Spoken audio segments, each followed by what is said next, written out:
اعوذ باللہ من الشیطان الرجیم بسم اللہ الرحمن الرحیم وَإِلَىٰ مَدْيَنَ أَخَاهُمْ شُعَيْبًا، اور مدین کی طرف ہم نے بھیجا ان کے بھائی شعیب کو۔ میں بتا چکا ہوں یہ بنی قطورہ میں سے ہیں مدین، اور پھر ان سے جو ایک قوم بڑی بنی وہ آ کر خلیج عقبہ کے داہنی طرف جو ہے یہ علاقے کے اندر آباد ہو گئی۔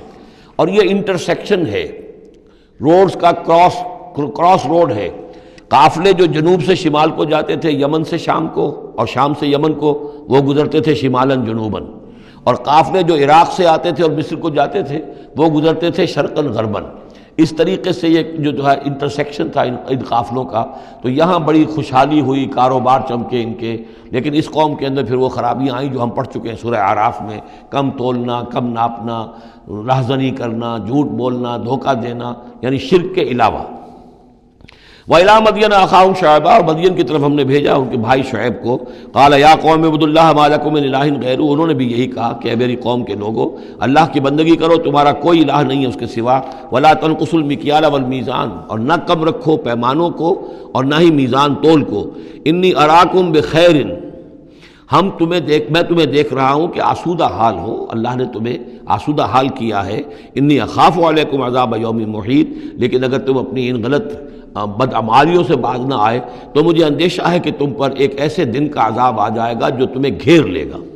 وَيَا قَوْمِ أَوْفُوا الْمِكْيَالَ وَالْمِيزَانَ بِالْقِسْطِ، اور میری قوم کے لوگوں پیمانہ اور تول جو ہے عدل اور انصاف کے ساتھ پورا دیا کرو۔ وَلَا تَبْخَسُوا النَّاسَ أَشْيَاءَهُمْ، اور مت کم کیا کرو، گھٹایا کرو لوگوں کے لیے ان کے سامان۔ وَلَا تَعْثَوْا فِي الْأَرْضِ مُفْسِدِينَ، اور نہ ہی زمین میں فساد مچاتے پھرو۔ بقیت اللہ خیر لکم، جو بھی اللہ کی طرف سے بچت ہو جائے، صحیح تولو، صحیح ناپو، پھر جو بچ جائے تو گویا کہ وہ اللہ تعالیٰ کی طرف سے تمہیں ایک نفع ہے جو اللہ نے دیا ہے۔ تو جو بھی صحیح تجارت کرتے ہوئے بچت ہو جائے، نفع ہو جائے، وہ بقیت اللہ ہے۔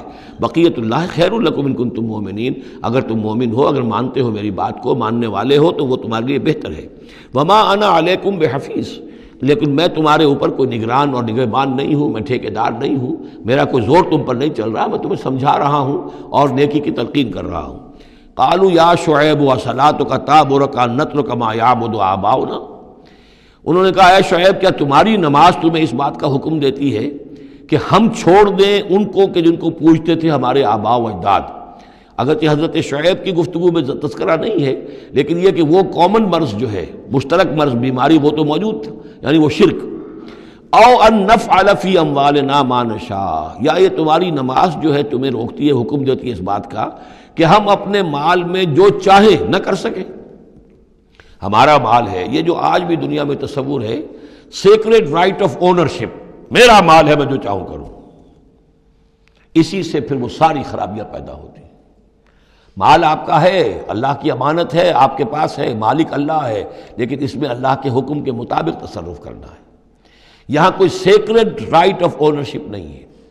یو آر ٹرسٹیز، یہ امانت چند روزہ نزد ماست، در حقیقت مالک ہر شے خداست۔ یہ تو چند دن کی ایک امانت ہے جو ہمارے پاس جو ہے، ورنہ حقیقت میں تو مالک حقیقی ہر شے کا اللہ ہے۔ تو جب انسان مالک اپنے آپ کو سمجھتا ہے فی اموالنا، تو پھر ما نشاء، جو ہم چاہیں گے کریں گے۔ اور نفعل فی اموالنا ما نشاء، تو تم ہمیں روکنا چاہتے ہو اس چیز سے۔ تمہاری نماز اور دینداری جو ہے، اس نے تمہیں یہی سکھایا ہے کہ ایک تو ہمارے معبودوں سے ہمیں برگشتہ کرو، اور دوسرے یہ کہ ہمیں یہ کہو، یہ کرو، یہ نہ کرو۔ ہمارے مال ہیں، ہم جیسے چاہیں گے اس کے اندر معاملہ کریں گے۔ انک لانت الحلیم الرشید، ہاں ایک ہی تم ہی تو رہ گئے ہو کہ جو بہت نیک ہو، باوقار ہو، باقی تم ہم پر تنقیدیں کر رہے ہو، ہمیں کہہ رہے ہو کہ ہم غلط کام کر رہے ہیں۔ قال یا قوم ارأیتم ان کنت علی بینۃ من ربی، انہوں نے وہی بات فرمائی میری قوم کے لوگوں، سوچو اگر میں پہلے سے بھی اپنے رب کی طرف سے بینہ پر تھا، میری فطرت صحیح تھی، میرا کردار صحیح تھا، میں تمہارے ہاں ایک نیک انسان کی حیثیت سے معروف تھا، جیسے حضور الصادق الامین کی حیثیت سے متعارف تھے۔ وَرَزَقَنِي مِنْهُ رِزْقًا حَسَنًا، اور اللہ تعالیٰ نے اور اپنے پاس سے مجھے اچھا رزق دیا ہے، وحی آئی ہے، نبوت مجھے مل گئی ہے۔ وَمَا أُرِيدُ أَنْ أُخَالِفَكُمْ إِلَىٰ مَا أَنْهَاكُمْ عَنْهُ، اور میں یہ ہرگز نہیں چاہتا کہ جس چیز سے تمہیں میں روک رہا ہوں، تمہیں اس سے روک کر میں خود وہی کام کرنے لگوں۔